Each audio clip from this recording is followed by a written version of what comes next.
સુરતના ગોધરામાં બેફામ રિક્ષા ચાલકનો આતંક, મહિલા અને 3 બાળકોને અડફેટે લીધા. અકસ્માતના સીસીટીવી આવ્યા સામે. સુરત શહેરમાં માર્ગ અકસ્માતોની ઘટનાઓ દિન પ્રતિદિન વધી રહી છે, જેમાં રાહદારીઓ અસુરક્ષિત અનુભવી રહ્યા છે. આવી જ એક ચોંકાવનારી ઘટના સુરતના ગોધરા વિસ્તારમાં બની છે. અહીં ધ્રુવ પાર્ક સોસાયટી નજીક એક બેફામ રિક્ષા ચાલકે ચાલતા જઈ રહેલા એક પરિવારને અડફેટે લીધો હતો. આ અકસ્માતમાં એક મહિલા અને તેના 3 બાળકોને ગંભીર ઇજાઓ પહોંચી હતી.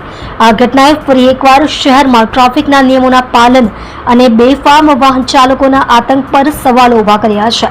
આ આતંકના સીસીટીવી ફૂટેજ પણ સામે આવ્યા છે, જેમાં સ્પષ્ટપણે જોઈ શકાય છે કે રિક્ષા ચાલકે બેદરકારીપૂર્વક વાહન ચલાવીને આ નિર્દોષ પરિવારને કચડી નાખ્યો. પોલીસની કાર્યવાહી પર સવાલ.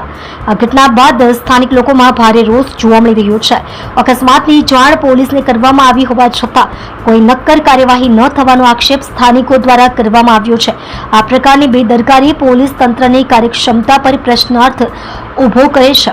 જો સમયસર કાર્યવાહી કરવામાં આવે તો આવા બેફામ ચાલકોને કાયદાનું ભાન કરાવી શકાય અને ભવિષ્યમાં આવા અકસ્માતોને અટકાવી શકાય. પરંતુ આ કિસ્સામાં કાર્યવાહીના અભાવે ભોગ બનનાર પરિવારને ન્યાય મળ્યો નથી, જેના કારણે લોકોમાં નારાજગી વધી છે.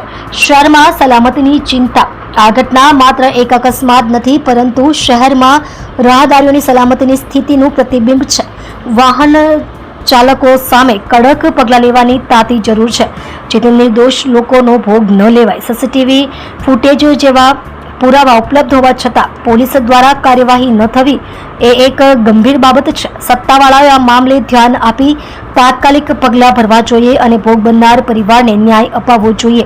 આ ઘટના શહેરમાં ટ્રાફિક નિયમોના કડક અમલ અને રાહદારીની સુરક્ષા માટે જાગૃતિ લાવવાની આવશ્યકતા દર્શાવે છે. તમે જોઈ રહ્યા છો SD ન્યૂઝ ચેનલ ફેઝર શેખની સાથે.